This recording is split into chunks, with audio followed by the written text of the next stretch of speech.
Madam President, Senator from Oklahoma. ask unanimous consent that the quorum call in progress be vitiated. Without objection. Thank you, and I ask unanimous consent that I be recognized in morning business for such time as I shall consume. Without objection. Last week, Madam President, while most of the world was focused on our elections, myself included, and the pending results, a very significant action was taking place halfway around the world in Western Sahara. Simply put, Morocco chose that time, likely purposely chose that time when everyone was occupied doing other things, to threaten to push back on protests by Western Saharans on their own land. There they are. These are the protesters. These are people that own the land, have been there for generations, and are protesting the problems that they have with Morocco trying to eject them from their land. It seems simple, but you have to remember how we got here. And while the status of the Sahrawi people is still in question, and what we need to do to create a lasting solution. So how we got here, as West Africa was being decolonized, Western Sahara was clear and declared itself an independent nation a long time ago. That was despite Morocco's attempt to claim it as a territory. In 1966, the United Nations General Assembly resolution agreed that a referendum of self-determination should be held. That's a referendum of self-determination of the people of Western Sahara.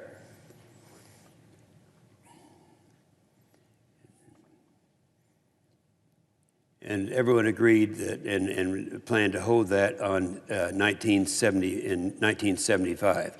Self-determination, merely letting the Sahrawi people decide for themselves the imperative principle of action, the right to judge for themselves to be independent or to be a part of Morocco. This was just the first promise of a referendum. That was 1975.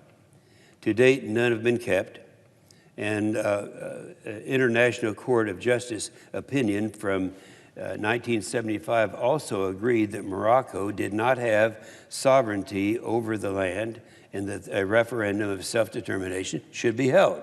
Everyone agreed. And that was the second promise.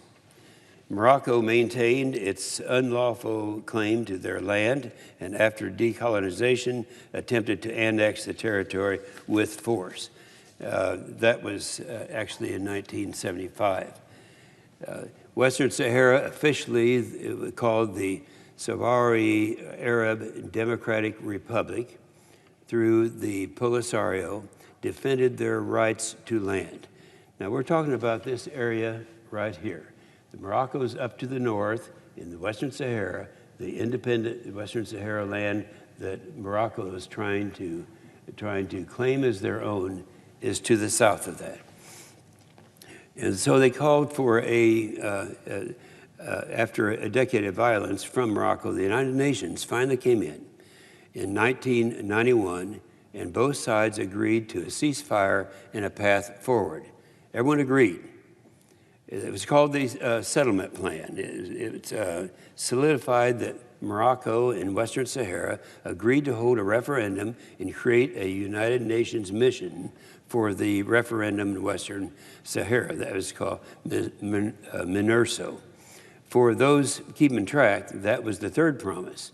And it's worth noting that the United Nations regularly reaffirms the 1991 commitment to a referendum for self-determination. This is something that happens on a regular basis. The planned referendum in 1992 never took place, and the process stalled through a ceasefire that was held. Morocco just wouldn't hold up its end of the bargain.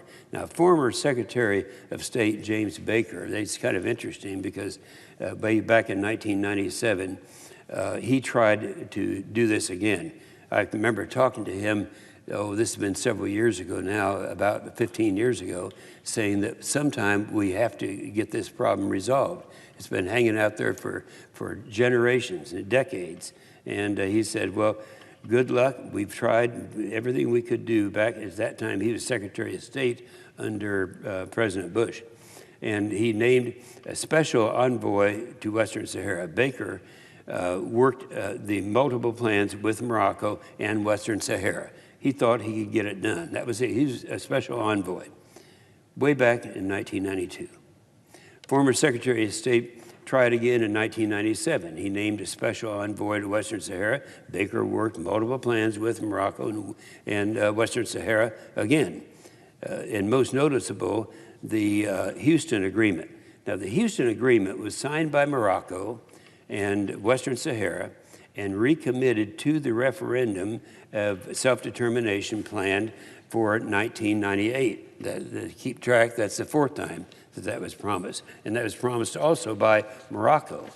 Morocco, recognizing that they would likely lose the vote, quickly tanked all the negotiations the next year by declaring that they would never accept a referendum that included independence as an outcome despite years of promises.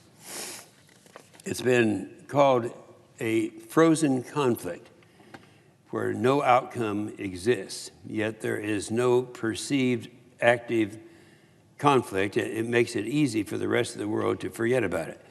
But to call this a frozen conflict makes it seem harmless when in reality, it's anything but that. Tens of thousands of Sahrawi people live in refugee camps, primarily in Tindorf, Algeria. They have been forced from their homes, waiting for a resolution for decades. Allowing this process to stall has cost them a generation of freedom.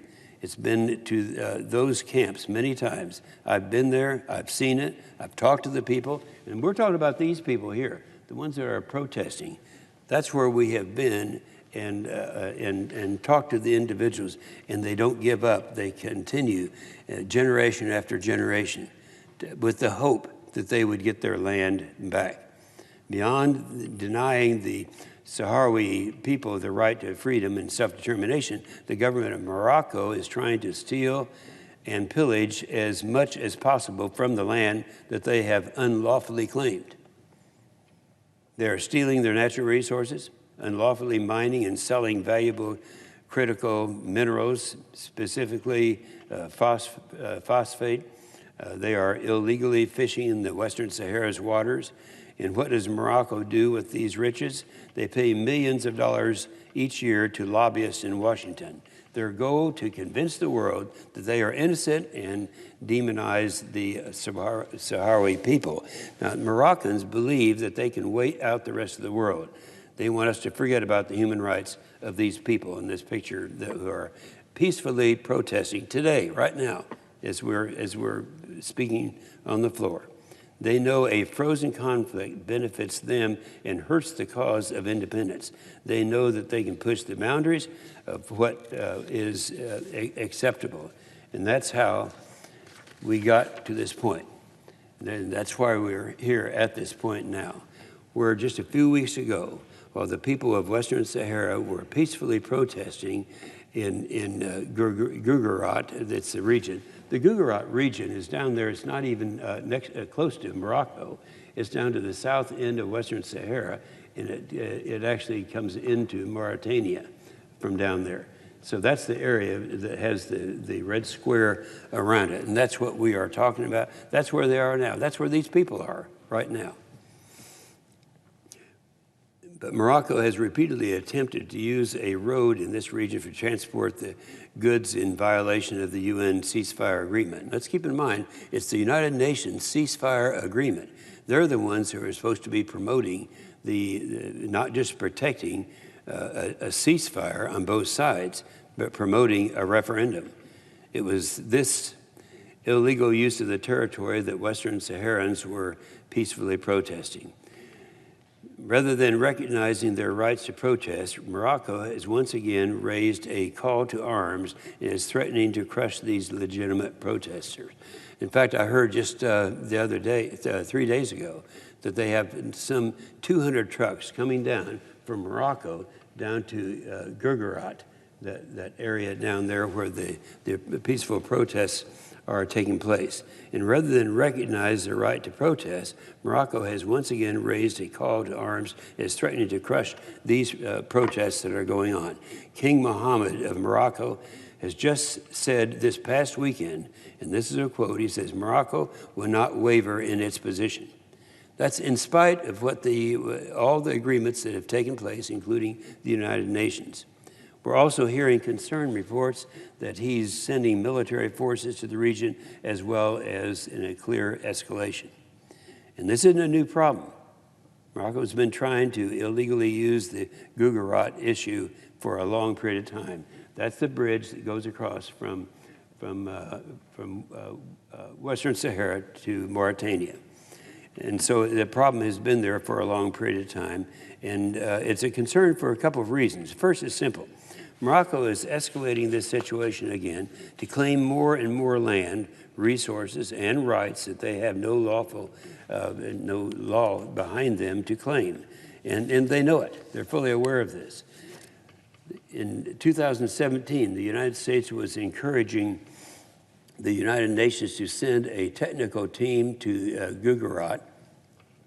Western Sahara welcomed this. Morocco blocked it because they didn't want to be exposed.